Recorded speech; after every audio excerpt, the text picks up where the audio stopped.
Hang Up and Listen is brought to you by Progressive. Are you thinking more about how to tighten up your budget these days? Drivers who save by switching to Progressive save more than $700 on average. Customers can qualify for an average of 6 discounts when they sign up. A little off your rate each month goes a long way. Get a quote today at Progressive.com. Progressive Casualty Insurance Company and Affiliates. National annual average insurance savings by new customers surveyed who saved with Progressive between June 2020 and May 2021. Potential savings will vary. Discounts vary and are not available in all states and situations. This podcast contains explicit language. If you want to know how explicit, keep listening.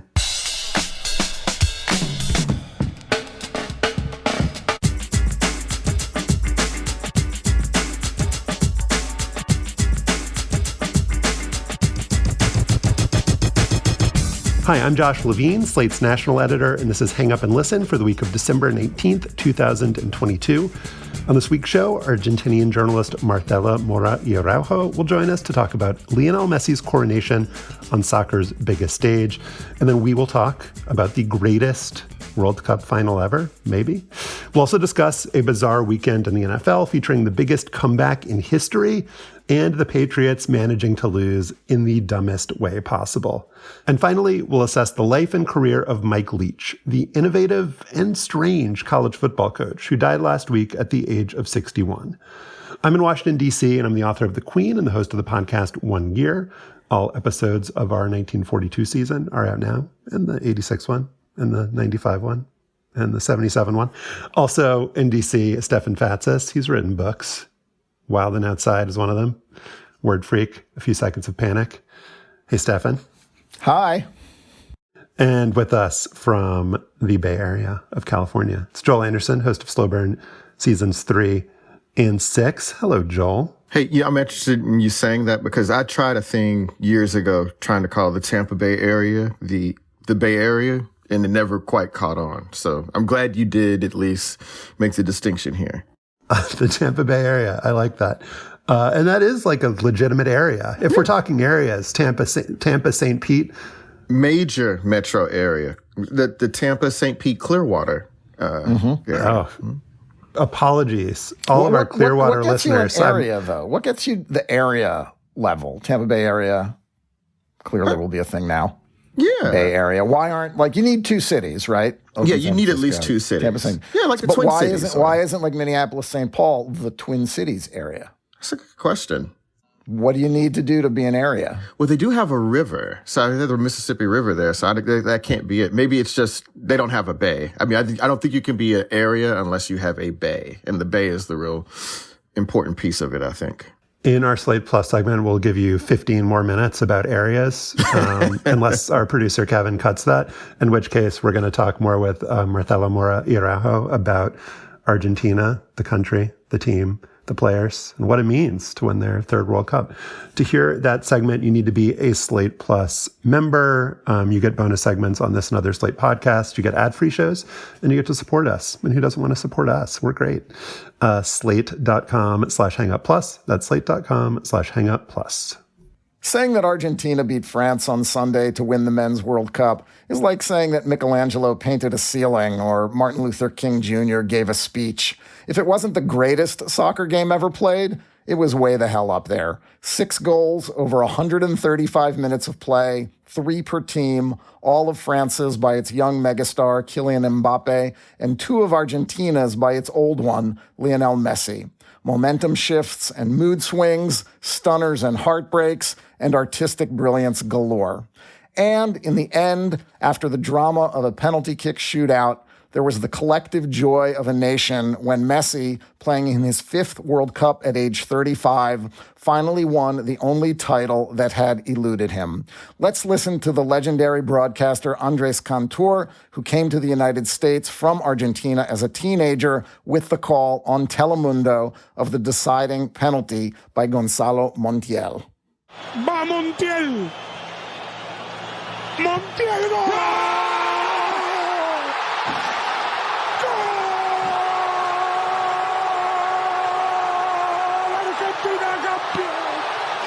Argentina campeón del mundo. Argentina campeón del mundo. Argentina, campeón del mundo. Argentina, campeón del mundo. Argentina es campeón del mundo. Joining us from Buenos Aires is football writer and commentator Marcela Mora y Araujo. Welcome to the show, Marcela. Hello, thank you very much. Thanks for doing it. We can hear Andres Cantor breaking down, making that call. Tens of thousands of people poured into the streets in Buenos Aires. What does Argentina's third World Cup title after 1978 and 1986 mean to its 46 million people? And how much of that is tied up in Lionel Messi finally winning? That's a nice short question. Well, I think it kind of shows to what an enormous extent this World Cup has been about an emotional synergy between the players and the technical staff and the fans. I think the cliffhanger, kind of suspenseful added element of being in the lead, then France equalising, then the extra time, then almost a goal, then almost another goal in the counter-attack, all the hearts pounding at the same time. And then finally that kind of penalty resolution, so that you weren't even sure whether you'd won the World Cup or not. We all had to kind of go, did it happen? And then, like a little pause. It took a few seconds. And then it was just tears. I mean, I was amazed at the number of weeping people of all ages. I went myself. I didn't think I would, and I couldn't help it. The narrations, the commentators, famous journalists that we know with tragic stories, suddenly pouring them out on TV. Everything was personal. The journalists that were doing the pitch side interviews with the players, saying, "Can I touch the cup? Can I have a selfie with you? Can I get a picture?" The player saying, "Of course you can touch the cup. You're Argentinian. It's yours too." So, Marcela, you talked about the emotional charge of yesterday and the feeling and the country and among the fans there. Well, let's actually go back to the start of the World Cup, talking about emotions, and go back to that opening loss to Saudi Arabia, one of the very worst teams in the World Cup field. And you wrote, the mood of the country was somber. So can you compare, first of all, can you talk about the distance from that moment to what you experienced yesterday? And can you even, after a loss like that, did it even seem plausible that it would have ended like this? Well, I think before the World Cup kicked off, this seemed not just plausible, but expected. It was almost taken for granted. And it was taken for granted in this, in people's private plans. It was like, after we win the World Cup, we could do this, or let's wait till we win the World Cup and then do that. It was in the rhetoric of politicians. I mean, my brother did a very funny kind of homemade poll around the streets, just saying to people, what would you rather, the country recovering economically and having some stability, or winning the World Cup? And the answers, obviously everyone would rather win the World Cup, but the answers were very funny, because they were like, well, the country doing well, how long can that last? But the World Cup, that's forever. And I'd like to win it for the lads, for the boys, for Messi, like this. And so that first game was such a damper on this overly positive kind of expectation. It was like a conviction that Argentina were going to win the World Cup. And then suddenly it was like, oh, not only might Argentina not win the World Cup, but it might actually kind of be out of the World Cup by Saturday, or whatever day of the week it was. So that I felt it was somber, because I realized that there was a kind of silence, like almost mourning. I mean, the game against the Netherlands, there was the 2-0 lead that they lost at the last minute, only to win the game on penalties. There was similar blown lead in the final. I mean, it was, I was steeling myself as someone who is a neutral observer of the game for how devastating it would be to Argentina to lose the final in that way. Made Argentina relax ever so slightly, just ever so slightly. So the equalizers come suddenly within a space of minutes, really unexpectedly. And I don't think the players consciously relaxed or thought they'd won it. I think they were acutely aware of these risks, but maybe even as watching nation. I mean, at one point I said, "Oh, phew," and nobody around me was like allowing me to say that because we were two goals up. It was like, do not jinx this. It's ages still to go, and that belief that anything can happen until the last minute, which it's like a proper suspense movie, isn't it? You don't know which way the plot's going to twist, and you're just on tenterhooks because you need the narrative to go one way or another. To pivot to Messi, though, it was his tournament. I mean, he scored in every game in the knockout rounds, and with all of the pressure, with all of the conflicted emotions in Argentina about his legacy, he left at age 13, perceived for many years as not being Argentine enough, having never played there as a professional. You wrote before the final in The Guardian that Messi can bow out of the global stage with all the laurels and dignity, take his place in football's Olympus and delight us all, not fused with Maradona. And that's always been the dichotomy there. He's not Maradona in Argentine eyes. Yes, I think that's right. I think Maradona is huger than anything. And so who could ever fill those shoes? And Messi, perhaps not as overtly as all that, but there was a certain sense that Messi was expected to be the heir to this public role that Maradona had. And to me, that it became really apparent because also I had been watching some of his playmaking and trying to understand. I think a lot of the tactical analysis after the games were focusing on who was going to be able to give Messi the ball, given, the lineups and formations that Scaloni was using, and given that Angel Di Maria was perhaps not going to start for a couple of matches. And it suddenly occurred to me that Messi didn't need anyone to give him the ball. Messi can look after the ball. He needs to know where other people are going to be on the pitch, and that this was the problem that had plagued Argentina in the early years of Messi, that he came from a Barcelona where that system worked incredibly well, where Guardiola had understood this perfectly, and he didn't know what was going on in the teams around him. But now, if he can sense, and I don't know how he does it, but clearly it's, perceptual sensory intelligence, where a player is going, when they give him the ball and he can give it back, he can measure, do this geometry, and create the perfect situation, which may or may not end up in goal. But once I noticed this, I started watching him, and I see he does it a lot. And he was doing this, and I thought that's really interesting. It's different to Maradona. In 1986, Maradona does that solo run against England where he passes 6-7 players, and Jorge Valdano, his teammate, was running alongside him. And he says afterwards in the dressing room, he said, "Diego, I was running alongside. Why didn't you pass me the ball?" And Diego said, "I could see you, but I wanted the goal for myself." And Valdano always tells the story to say, look how amazing Maradona's peripheral vision must have been, that he could see me as well as all of that was going on. And so we were talking about Messi's peripheral vision when he could see Molina as well as all the, the other stuff going on, and him. And if you look at him, his eyes are down, they're on the ball. So how could he see that? And then it occurred to me that he didn't need to see Molina. He just needed to know where Molina was going to be on the basis of the information that he had already passed about where Molina came from when he gave him the ball and how he was running. And that super fast computation, and not wanting the goal for himself, but actually wanting the goal for the team and the teammate to be a part of his single move, single piece of playmaking. To me, it was sort of epiphany, actually.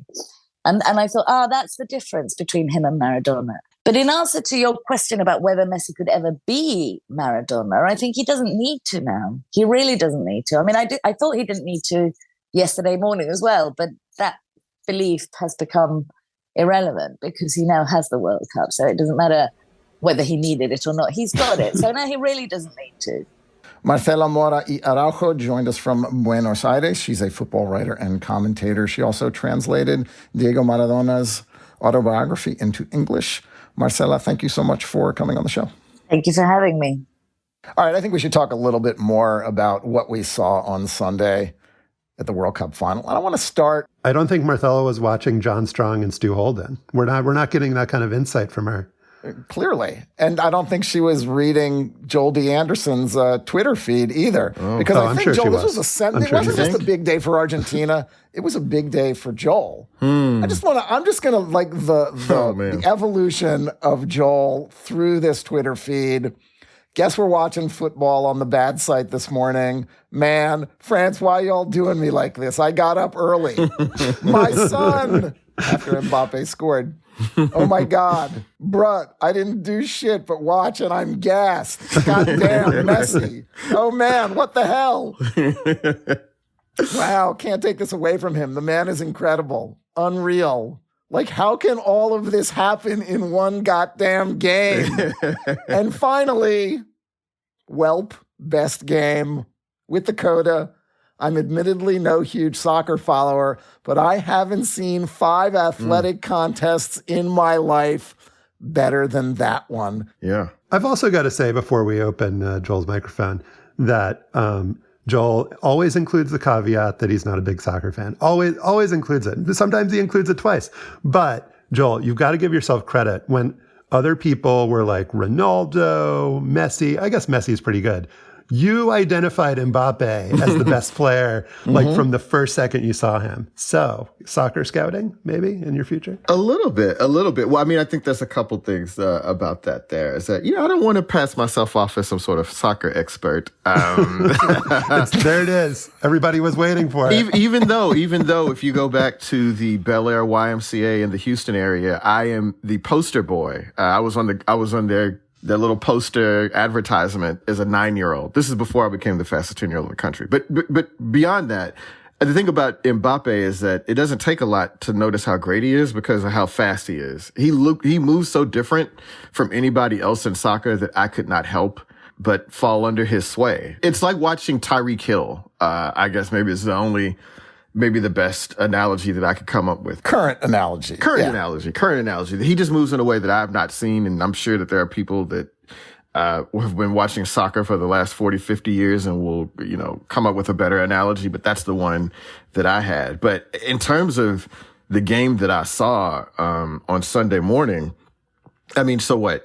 2016 NBA Finals, when the Cavs beat the Warriors.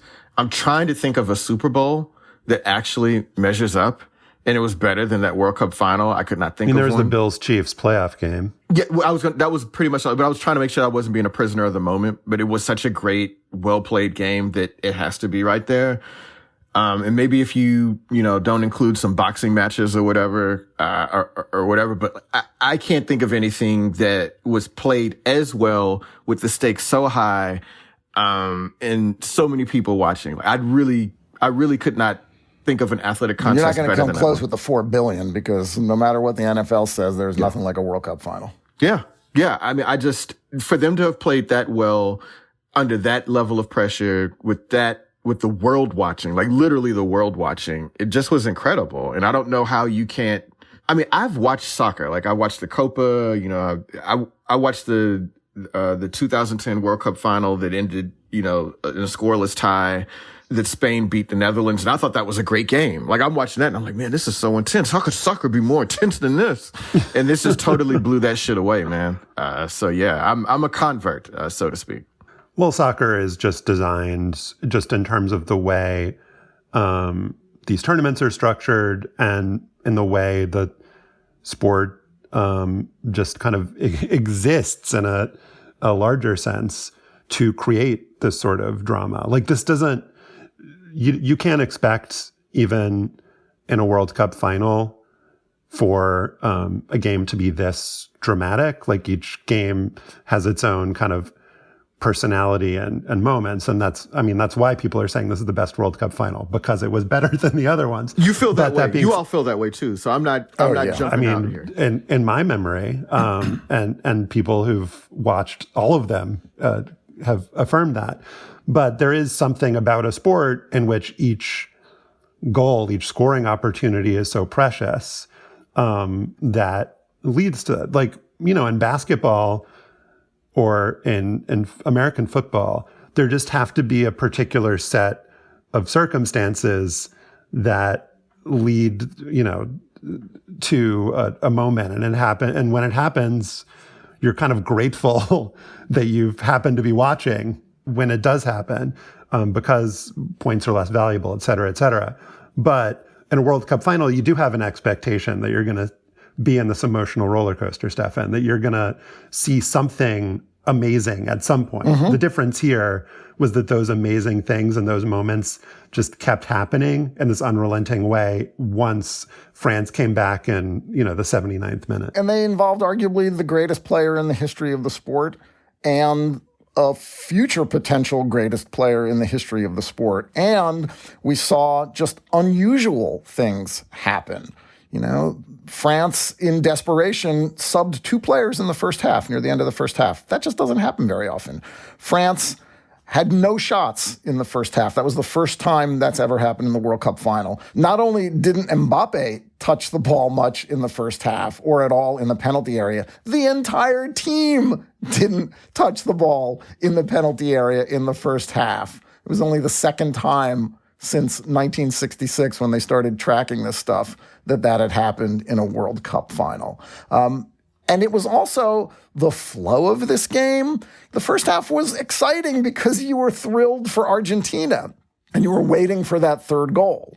And then things settled down at the beginning of the second half, and it got a little plodding. And France started to show some signs of life. And then boom. Right? The 80th minute, the 2 goals. And then from that moment on, your heart was just racing in a way that sports are designed to do, but don't often actually do.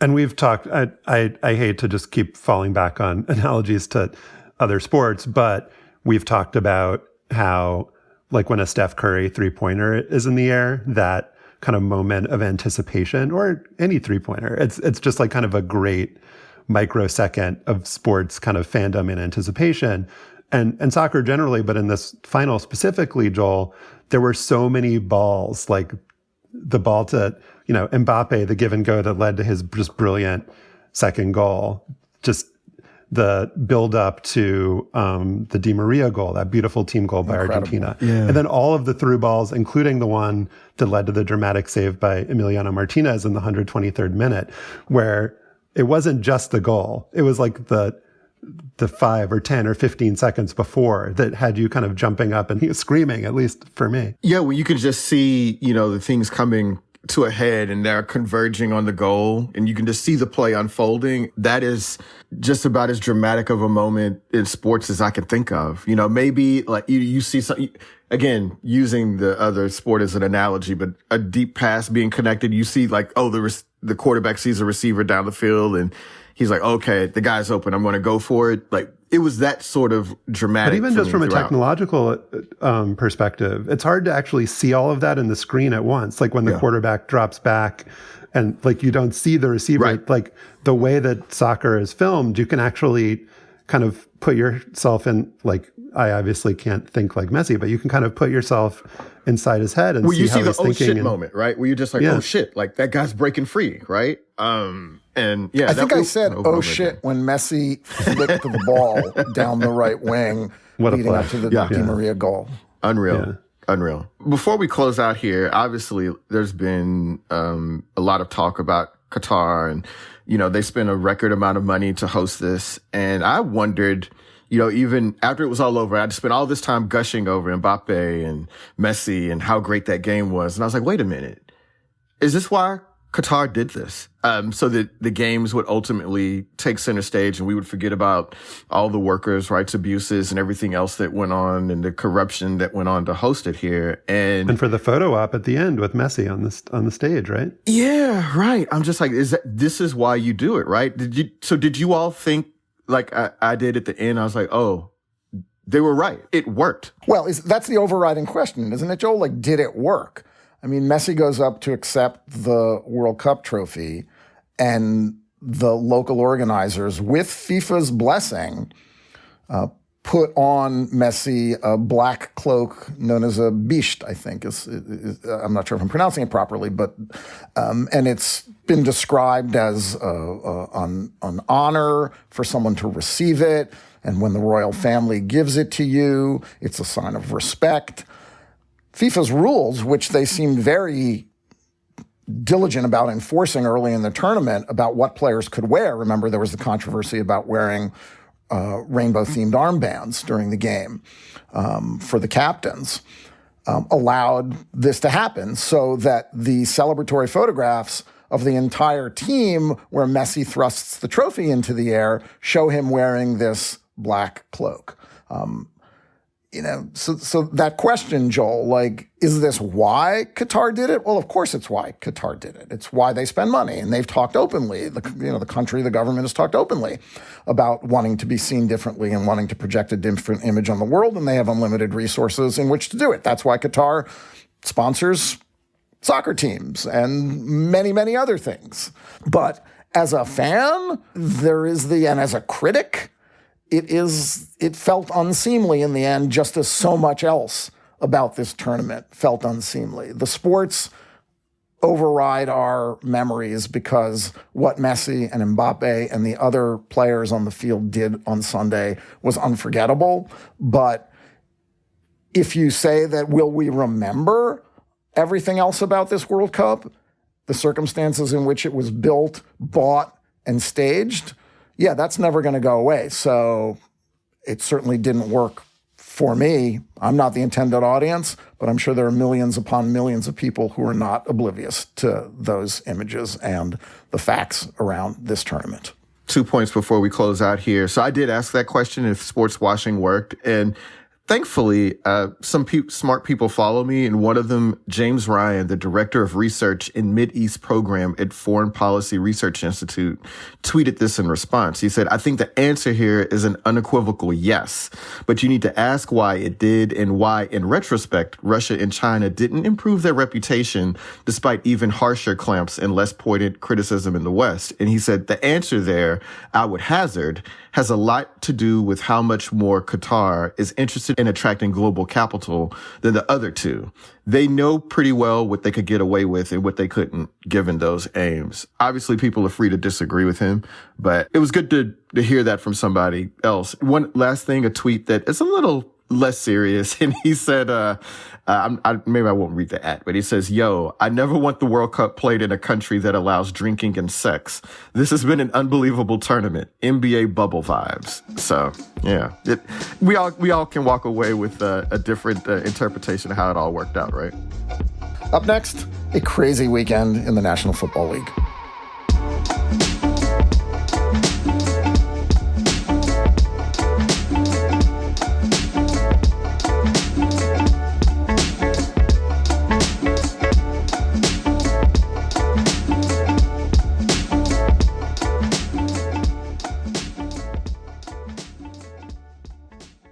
Reboot your credit card with Apple Card.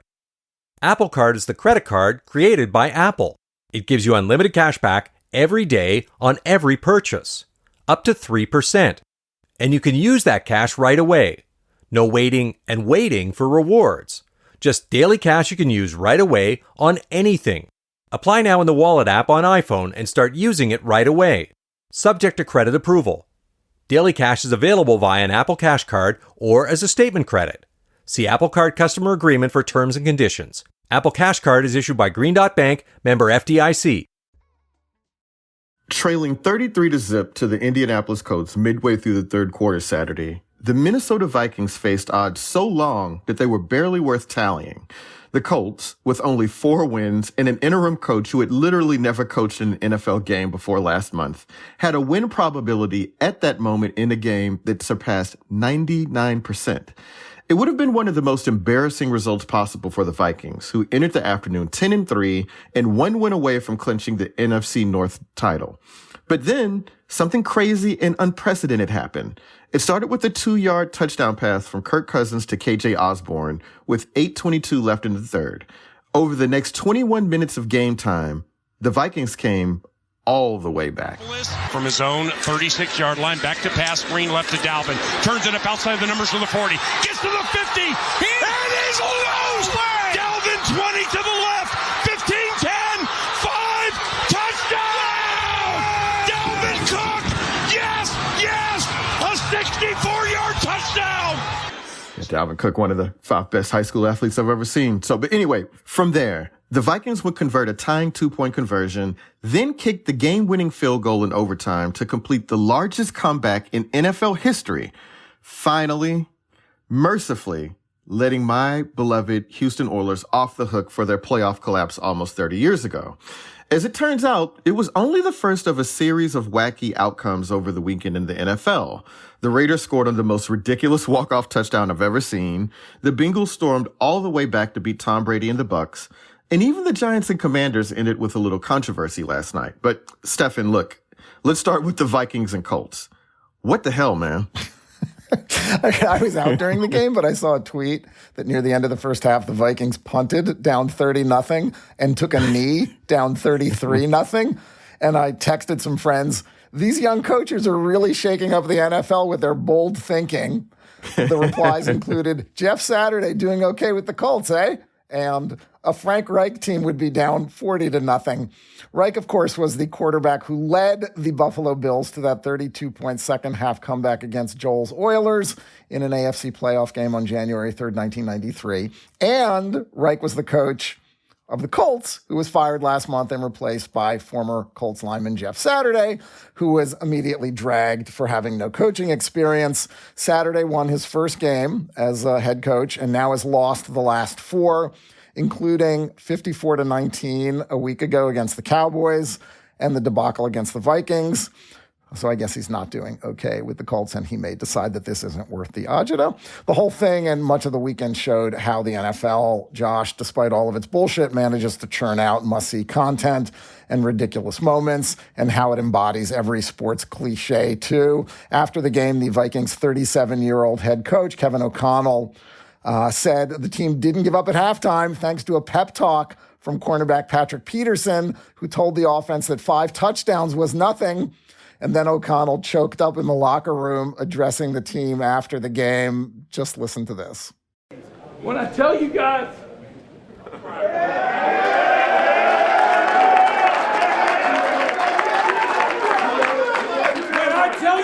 I love you, I mean it from the bottom of my heart. And that will never change. I will ride with this group until they don't let us play any more games. So bring it in tight, and then I want to hear you guys celebrate the 2022 NFC North Championship.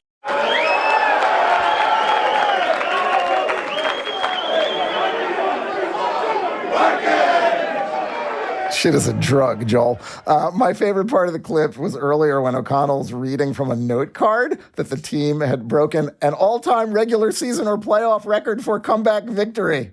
I take it back. Whatever I've said in the past, the NFL will never die. Matt Ryan has now lost a 28-3 lead in the Super Bowl. And then this happened. And going back and watching the extended highlights, and the NFL puts out an extended highlights package.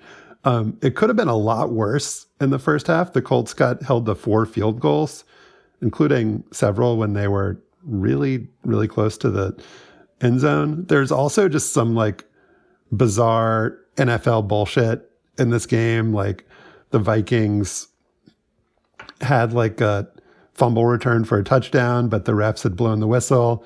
Then the Vikings had a fumble return for a touchdown, and the refs had blown the whistle. I meant to say that twice. It happened 2 separate times. It's hard to really focus on one sort of moment of ridiculousness here, because Bill James once did a piece for Slate many years ago about this little kind of internal metric he used to decide if a college basketball lead is safe. And one of the points that he made in the story is that once the lead gets to a certain point, it's not that the trailing team can't come back. Kind of there will be an inevitable tightening in the game. It's just that so many things have to go right or wrong in sequence over and over and over again, right, that even if you come back then the likelihood that you will complete the comeback is just infinitesimal or zero. And in this case, like, Kirk Cousins still did some stupid stuff in the second half of the game. Like, he still got sacked, but Vikings still got jobbed by the officials a couple of times. And that's what makes this so remarkable, is that there almost has to be, not that I'm suggesting there was actual collusion, it's that like a team both needs and wants to come back and the other team has to let them. And there was just such a convergence of interests here, Joel. The Colts just were so happy to play along and play their part in NFL history here. Yeah, I mean, the one thing about the Colts that I kind of feel bad for them is that, Matt Ryan is getting a lot of shit. But one way that you can get out of a situation like this is if you're able to run the clock a little bit. And Jonathan Taylor got hurt on the first play of the game, on his first touch of the game, and didn't come back. And so, you're compromising your ability to run the ball and kind of salt a little bit of the game away. But as somebody who, unfortunately, as a child, watched that Bills-Oilers game, I can confirm that everything has to go right for the team, essentially. And, I mean, it didn't necessarily turn out that way for the Vikings, but the fact that, like, when things didn't necessarily go their way, it didn't work against them, right? Like, they weren't punished for the things that didn't go their way. Yeah, I was like watching the highlights and there are these moments where like, the Vikings blew it on fourth down. And then the highlight flips to like the next time the Vikings have the ball and it's like 40 seconds later. Yeah. And it's just crazy. I don't know if you all had the same sensation that I had because, again, I was watching the Celebration Bowl mostly on Saturday and I see this score from the Colts Vikings game, 33-0. I'm like, well, there's nothing else to see here. I don't need to check in on that. And then later, I'm talking to somebody like, yo, did you see that Colts Vikings game? Like, why? Like, why would I have been watching that game? It seemed like it's fairly at hand. And then you find out that, that the most amazing thing has ever happened. So, man, I mean, so I think that when I think about it from the Colts perspective because I was an Oilers fan and I'm like, you wish you had Jonathan Taylor and maybe you wish you had an experienced coach under those circumstances, right? Because presumably somebody with a little bit more Joel, I thought experience. that Jeff Saturday was a really nice guy. He's a very nice guy. And maybe that's the problem. Hey, look, Jack Pardee was a nice guy too, with the Oilers coach in that comeback. So this will be a great test about if everybody likes him still. We'll check in on that. Stefan, the Patriots, Jacoby Myers, and other players, not just Jacoby Myers, but just deciding in a kind of impromptu way to just start throwing laterals, despite the fact that the game was tied in the last play. You rarely see the desperation lateral play unless you're losing. That's why it's the desperation lateral play. Yeah. And Jacoby Myers just like throwing it directly to Chandler Jones. Stanford band nowhere in sight. Uh-oh. It's picked off. Uh-oh. Oh, no. Unbelievable. Oh, wow. Incredible. Chandler Jones takes it in and wins the game for the Raiders. I grew up, I was, and Joel, you too, I don't think we were old enough to have witnessed the Joe Pisarcik play and the Herm Edwards return. Stefan's raising his hand. But like, I remember reading about that in my like wacky sports moments kind of books as like a thing that happened a really long time ago that was really crazy. This is like dumber than that. This will be in like the next generations of kids like wacky sports moments books, if books still exist in, 10 years. Oh, I don't know if it's dumber. I was of, when was the Pisarcik? 1970? The Miracle of the Meadowlands, November 19th, 1978. We'll all remember where we were that day, except those of us who weren't alive. So, yeah. Yeah. And yeah, that was a play called by the offensive coordinator, who was apparently named Bob Gibson, not that Bob Gibson.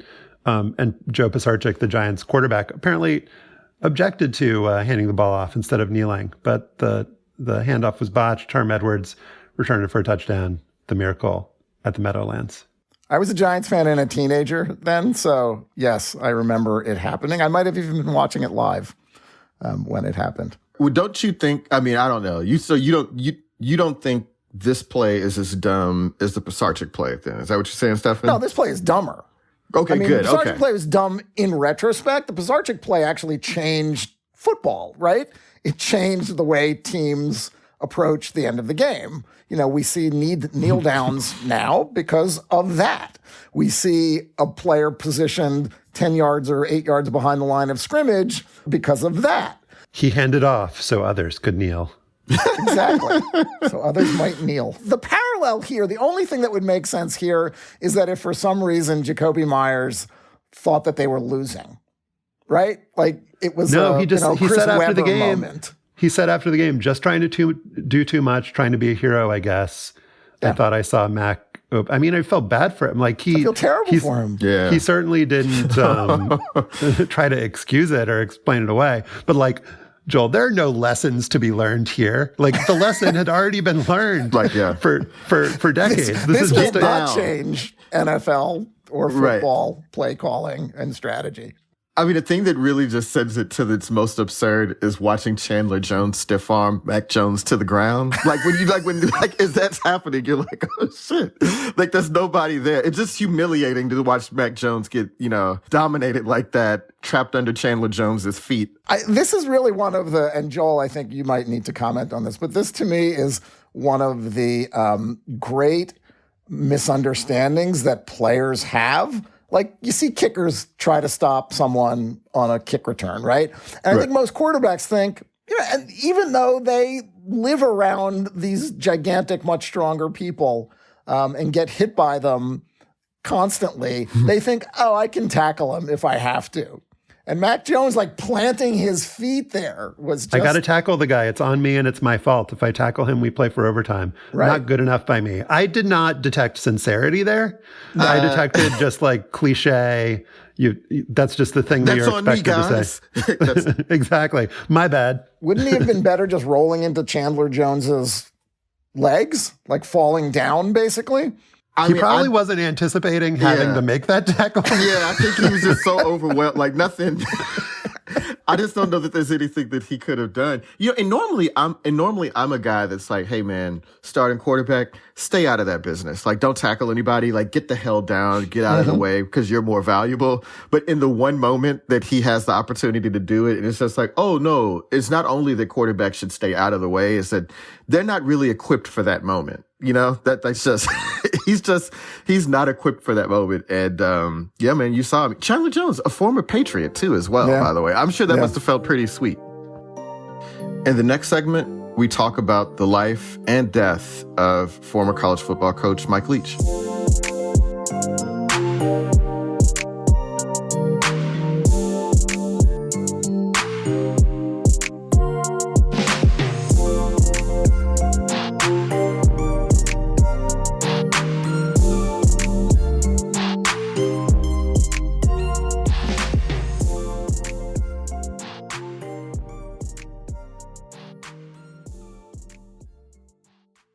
Reboot your credit card with Apple Card. Apple Card is the credit card created by Apple. It gives you unlimited cash back every day on every purchase, up to 3%. And you can use that cash right away. No waiting for rewards. Just daily cash you can use right away on anything. Apply now in the Wallet app on iPhone and start using it right away. Subject to credit approval. Daily cash is available via an Apple Cash card or as a statement credit. See Apple Card customer agreement for terms and conditions. Apple Cash card is issued by Green Dot Bank, member FDIC.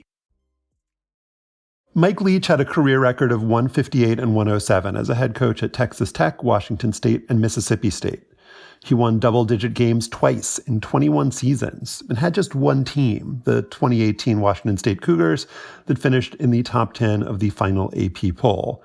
But Leach, who died last Monday at age 61 of complications related to a heart condition, was nevertheless one of the most important football coaches of our lifetimes. At Iowa Wesleyan, Valdosta State, Kentucky, and Oklahoma, Leach, with a big hand from Hal Mumme, invented and perfected the air raid, a spread offense that helped his teams set countless records for passing yardage. Leach was most of all an innovator, and like many innovators, he was very strange, obsessed with pirates, and inclined to spend his post-game interviews talking about his Halloween candy preferences. And then the other thing I like is when they used to have the sprees in a box. Outstanding. You have to go to the dollar store to find it, but I do. And then the latest, there's still candy innovation, although a while back I found that Europe had better candy than we did overall because they have gummy everything. Joel, you spent time with Mike Leach back in your ESPN days, including sitting in on one of his classes that he taught at Washington State on football and warfare. How would you start summing up who this guy was and what he was all about? Yeah, that football and warfare class was actually my last assignment for ESPN. And so I guess maybe starting at the beginning, there was a point in my career when I really thought some of the Mike Leach quirkiness was a bit like something that he indulged and promoted because it was good for his career and profile. And of course, if you're at Texas Tech, if you're at Washington State, these are the outposts of Division I football. You really need to do something to stand out. So I thought this was like marketing. And then I figured out, okay, this is the media mostly made up of middle-aged white men. He's figured out what the media likes, and he's flattering all these guys with this rendition of sort of a goofy football professor. And in its way, it was charming, but I was also really suspicious of him because first of all, I just don't trust many coaches. But I also didn't think he was especially protective of his players. But then I met him in 2018, and I realized this is actually who he is. So you heard him say outstanding in that clip. He says that over and over again whenever you're talking to him. Just a brief story. So I go up to Pullman the year before to do a profile on his quarterback, Gardner Minshew, and I really needed one, maybe two quotes from Mike Leach to pull it all together. And so they say, Mike is going to call you later tonight. And so I'm just staying up. I'm in my hotel room in Pullman waiting for him to call. And he finally calls a little after midnight. And so then, like so many other college football reporters, I have a story of Mike Leach keeping me on the phone until 3 a.m. And we talked about eating food at recruits' homes. We talked about, the different restaurants in Houston that he liked. And I'm thinking the whole time, watching, the time on my phone go by, and I'm thinking, you just got home. Do you want to see your wife? Like, do you want to get some sleep? Are you tired? But he just kept going on and on. I had to be the one to get him off the phone. He was, at the end of the day, you asked me to sum him up. He's a fundamentally curious person, a person who looked for connection wherever he could find it. And that actually is really who he was. The weirdness, the quirkiness that you saw on TV and in those interviews, that is who he is. And also, as you mentioned, and we could talk about it a little bit later, about he's someone who's important to the evolution of football as anyone who ever existed. So you think about Sid Gilman, Don Coryell, Bill Walsh, whoever you want to put up there, Mike Leach is right there, I would say. With coaches like Mike Leach, and you guys obviously know much more about college football than I and followed his career much more closely than I did, but the idea of innovating in a sport like college football is always perceived as difficult, right? It's in any sport that's been played for more than 100 years. And I'm sometimes skeptical about innovations and how they're presented publicly and what their impacts actually are. But in the case of Leach, this really does seem like this sort of single-minded, quirky, different, curious, thoughtful, kind of intellectual, who at all costs just had his idea and wanted to develop it and developed it successfully over a long period of time, despite critics, despite setbacks, despite being told that, not in this game. Alex Kirchner, in his great obit for Slate, wrote about this, as did Chris Brown in a Twitter thread that we'll link to, just about a little bit more of the kind of technical aspect of what the air raid offense was. And it was based on mastering just a small number of plays. And the thing that's really interesting, and I think he deserves credit for, is, and this is a thing that I think we all ask for and hope to see, is that it really puts way more on the players than the typical college football coach does. Like Leach is kind of he's domineering in certain ways. He's a complicated figure, but in this case, he teaches the team to kind of master the set of plays, calls them out of different formations. But he saw, Joel, his play calls as suggestions. And these are quarterbacks who set all kinds of records, but they're ones who, if we're looking at NFL success as a proxy, are not, quote unquote, great quarterbacks. These are guys like B.J. Simons, Graham Harrell, Connor Halliday, Anthony Gordon, who Mike Leach developed into players who could run his system. But by the same token, there's this pejorative, Joel, system quarterback, but like he gave them the keys. Like he let them, he talked about how they could see things better than he could. And so there is that kind of fascinating contradiction there. Right. Well, and that's unusual, isn't it, Joel? I mean, from what I know about football coaches and what I've experienced, it's micromanaged. You want players to do exactly what you say exactly when you tell them to do it and in exactly the same way every time. And there's an element of that in the air raid. It's the drilling the one, keeping it simple and drilling the players to do the same thing over and over again until it is not only perfect, but you know enough about it that you can adapt. And it's the adaptation part that Josh is referring to here, right?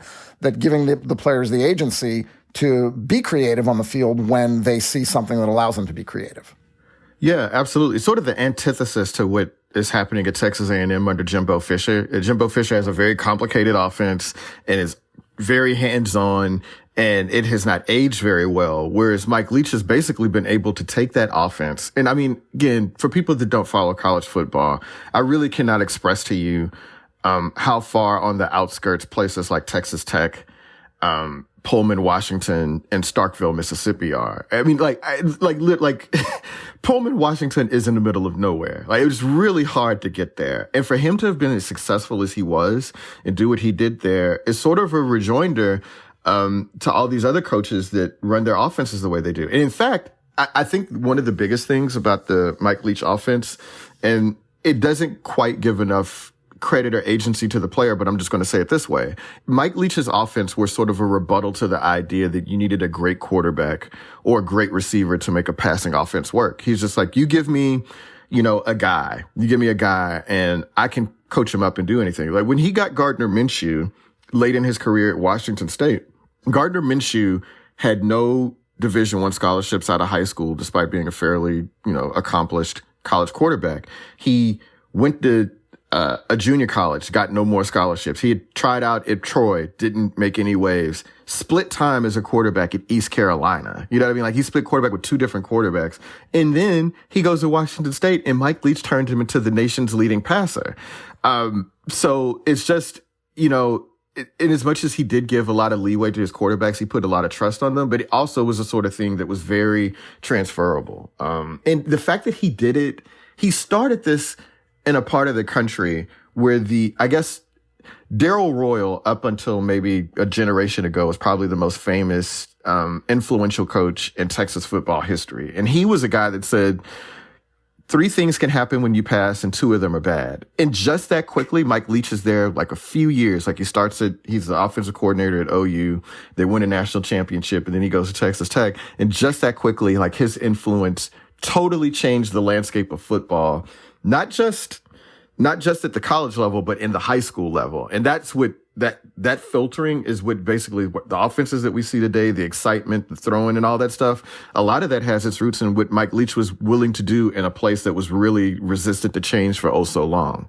It's really interesting to go back and look at Michael Lewis's profile of Leach from the New York Times Magazine in 2005. And Lewis positions him as essentially the Billy Beane of football in all sorts of different ways. A guy who sees the game differently than everyone else. And also someone who, like you were just alluding to, Joel, kind of takes advantage. He's playing an unfair game, as the subtitle of Moneyball was, that he's in Lubbock and he's got all these kind of ragtag group of receivers and guys who couldn't get a scholarship to Texas and Texas A&M. And he's beating the big guys because he's smarter than they are. And, this is also the story that got the whole pirate thing started, like the story of Leach becoming obsessed with pirates and giving like a 3-hour lecture to his team on pirates, which I don't know if that would be as fun if you were in the room. Maybe it's more fun to read about than to listen to. But anyway, you get the idea. But the thing that I find really interesting, in addition to that piece, is looking at a interview that Spencer Hall did with Lewis the next year. And what Lewis said to Spencer was that, just as soon as Mike Leach gets to USC or Texas, then like nobody will have any hope. Nobody will have a chance. And he never did. He never got to USC or a Texas, Stefan. And, it's interesting to think about how much of that was because of the controversy that kicked up in the later 2000s when he was accused of putting a player who had a concussion, Adam James, Craig James' son, into a dark shed.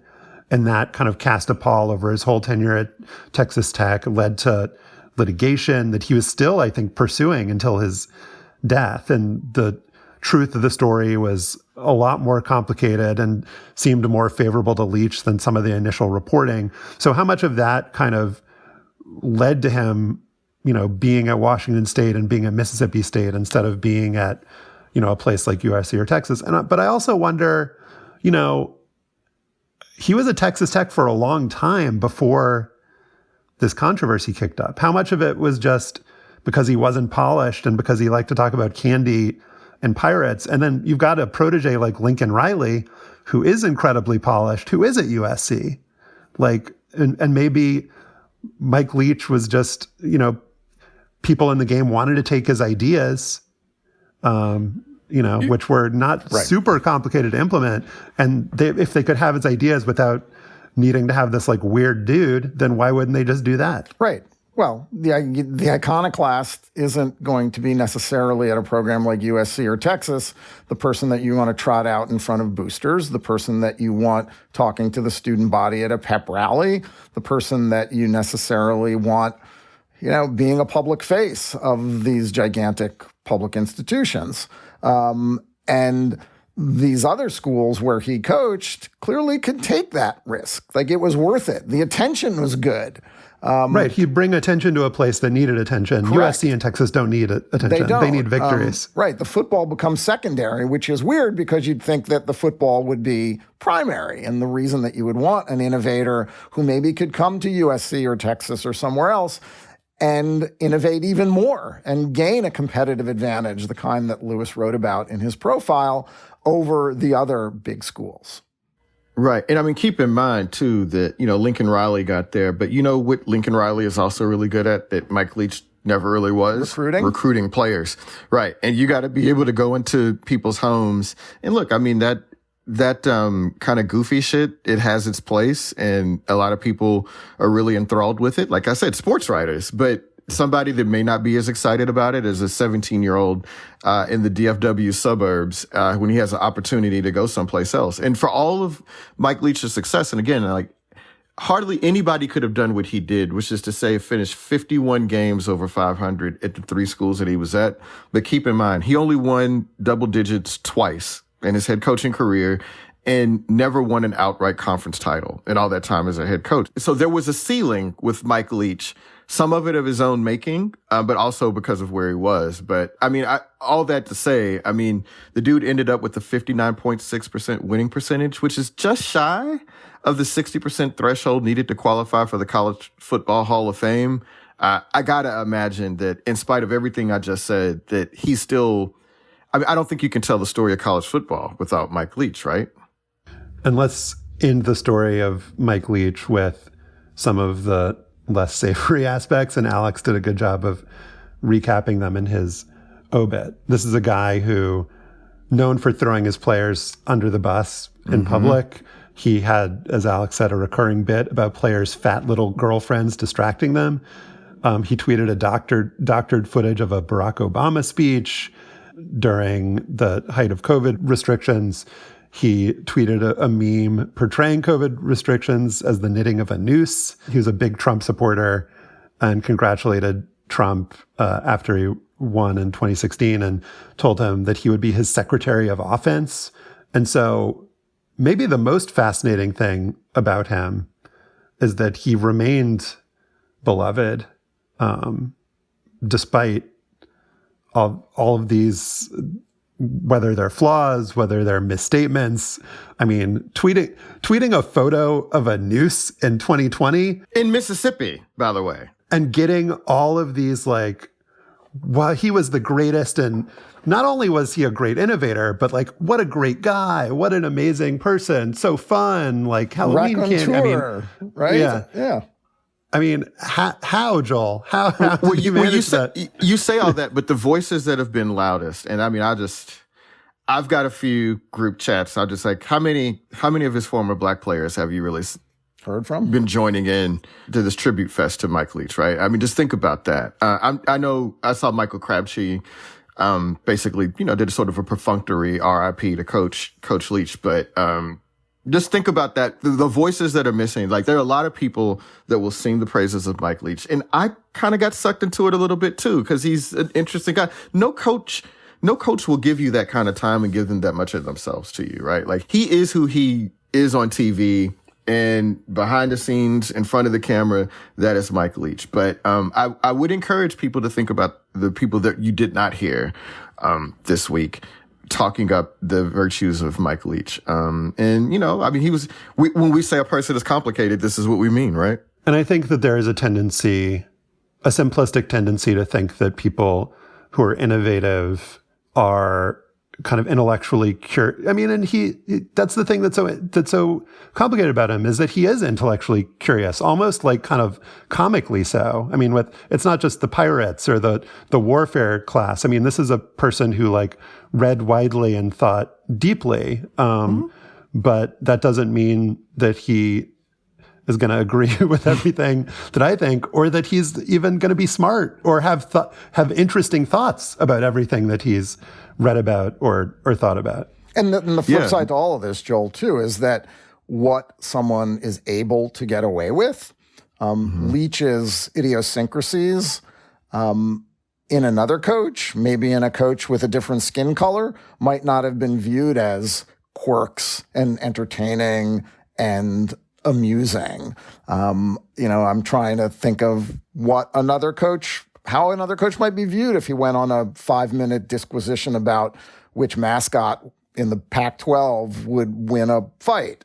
There's a line between someone who is endearing and someone who is weird, and what schools, culture are willing to tolerate, and who we get to hear it from. Oh, yeah, absolutely. It'd be tough to imagine any Black coach coming up that way. But I don't know, maybe if he was behind this sort of offense that Mike Leach had been behind, maybe he just ends up coaching at Washington State and Mississippi State like Mike Leach did, right? But it's tough to imagine. But again, the thing is, Mike Leach is one of one, man. There's just not a lot of people like him. And, you won't hear me too often be this conflicted over a college football coach with the political leanings and some of the other things that he said and treated his players. But it's just a testament to the man that he was. He really was. He was everything that everybody said that he was and a little bit more. And it is a loss for the game. And I'm sad. College football maybe doesn't need more Trump supporting coaches, but it wouldn't hurt if they had more personalities like Mike Leach, I think.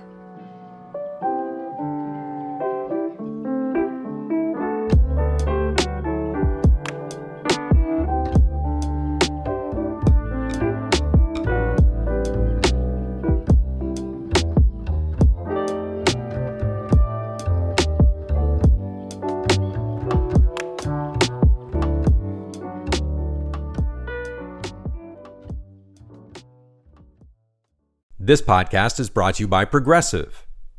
What's one thing you'd purchase with a little extra savings? A weighted blanket? Smart speaker? That new self-care trend you keep hearing about? Well, Progressive wants to make sure you're getting what you want by helping you save money on car insurance. Drivers who save by switching to Progressive save over $700 on average, and customers can qualify for an average of 6 discounts when they sign up. Discounts like having multiple vehicles on your policy. Progressive offers outstanding coverage and award-winning claim service. Day or night, they have customer support 24/7, 365 days a year. When you need the most, they're at their best. A little off your rate each month goes a long way. Get a quote today at Progressive.com and see why 4 out of 5 new auto customers recommend Progressive. Progressive Casualty Insurance Company and Affiliates. National annual average insurance savings by new customers surveyed who save with Progressive between June 2020 and May 2021. Potential savings will vary. Discounts vary and are not available in all states and situations. And now it is time for Afterball, sponsored by Bennett's Prune Juice, endorsed by Kenny Sailors, who says it was okay. Let me take you to November 26th, 2018. We all remember where we were that day. If we were Joel Anderson, which one of us was, you might have tweeted the following. A request on behalf of Mike Leach. He and his buddies from BYU Rugby are looking for a thin, long-haired runner from the University of Oregon that they had some fun with at a pizza parlor in Palo Alto 5 years ago. It's a lot of very specific references there. BYU, Oregon, and Palo Alto. The restaurant is called Pizza My Heart, by the way. They named the guy Pete and pretended it was his birthday. And then, Joel, you followed up. I swear this is serious. If you think this person from Pizza My Heart is you, Pete, Mike Leach and his friends would be tickled to death to hear from you. Leach said he might even let you come out for the pregame coin toss. Pete has never surfaced. He's not surfaced. I thought that there was a guy in my mentions that seemed to have been on a University of Oregon rugby chat that maybe they thought they might be able to identify him that way, but it never turned up anything, which is really disappointing because, again, I talked to Mike Leach for 3 hours that night. I promise you Pete came up. I mean, we spent a good 20 to 25 minutes discussing this story. So he was very desirous of tracking that guy down. All right. Well, we're putting the call out again through our platform and our channels. If you were at Pizza My Heart 5 years before 2018, around 2013, yeah. If you were not named Pete, but were referred to as Pete by Mike Leach, I think the only thing that we have here that's really solid to go on is thin, long, red-haired runner from the University of Oregon. There can't be that many people. Well, someone in the comments identified a cross-country runner from Oregon with red hair who was 5'11". I'm looking at him right now. Cole Watson. Is it Cole Watson? Cole Watson, yeah. All right, we'll do some further investigation and report back as events warrant. Joel, what is your Pete? My Pete.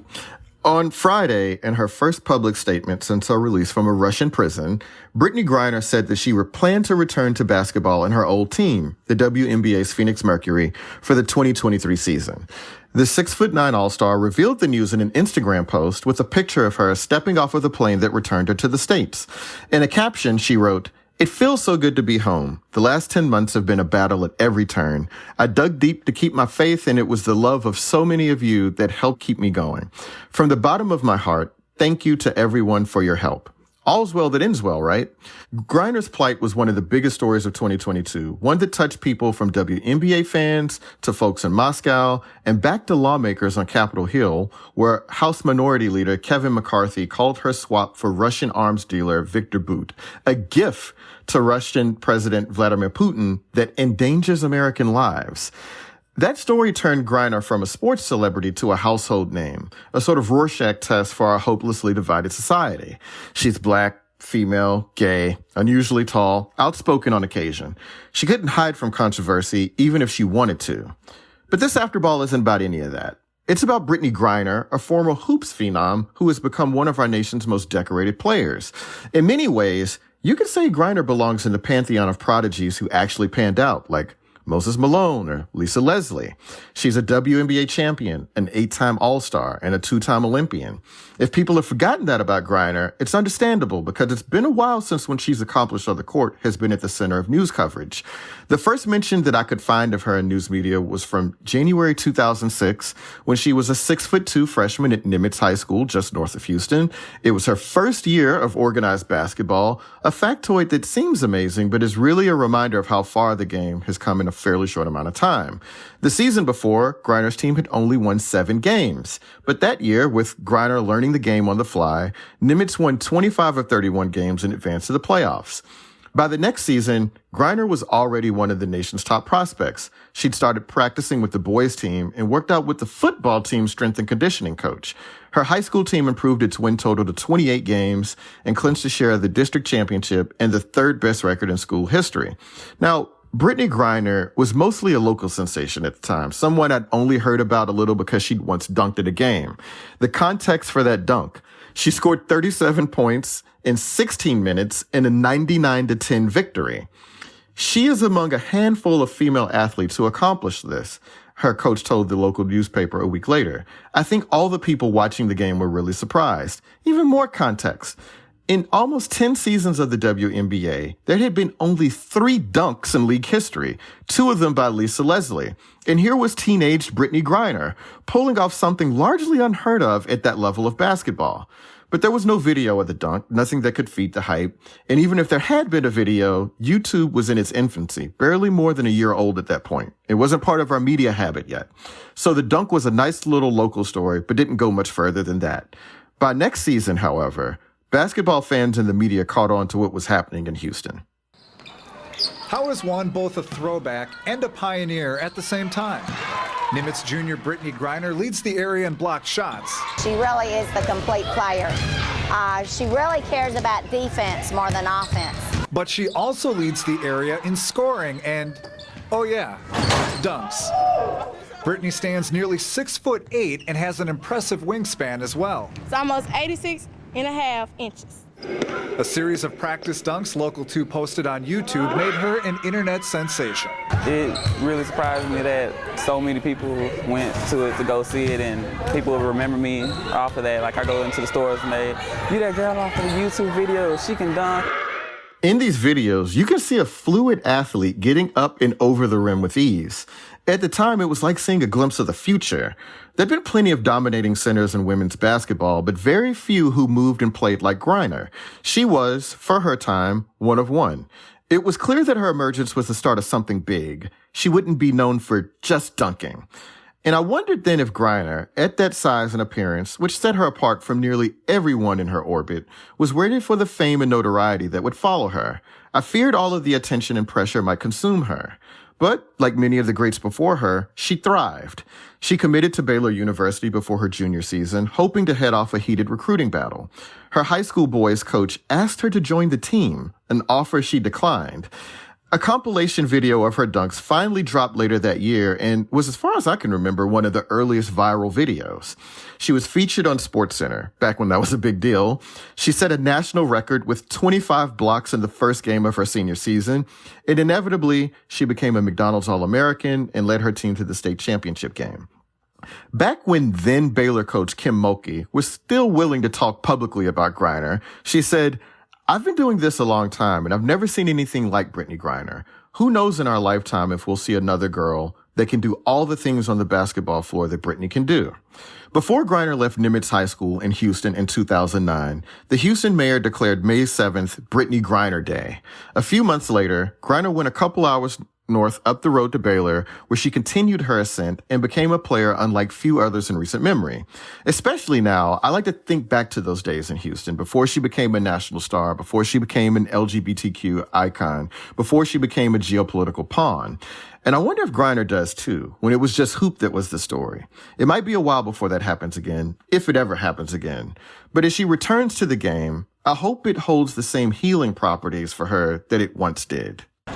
My personal drive is I just love to play the ball. When I play, my head is clear. It's like some people go run and clear their head. I come and play basketball.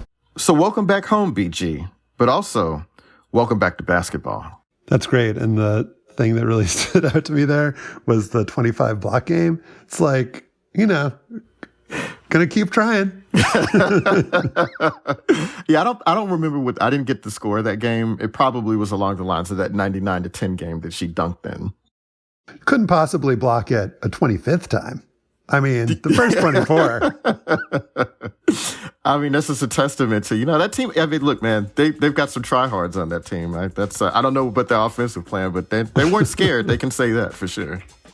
That is our show for today. Our producer is Kevin Bendis. To listen to past shows and subscribe or just reach out, go to slate.com/hangup, and you can email us at hangup@slate.com. Don't forget to subscribe to the show and rate and review us on Apple Podcasts. For Joel Anderson and Stefan Fatsis, I'm Josh Levin. Remember Zelmo Beatty and Grant Wall, and thanks for listening.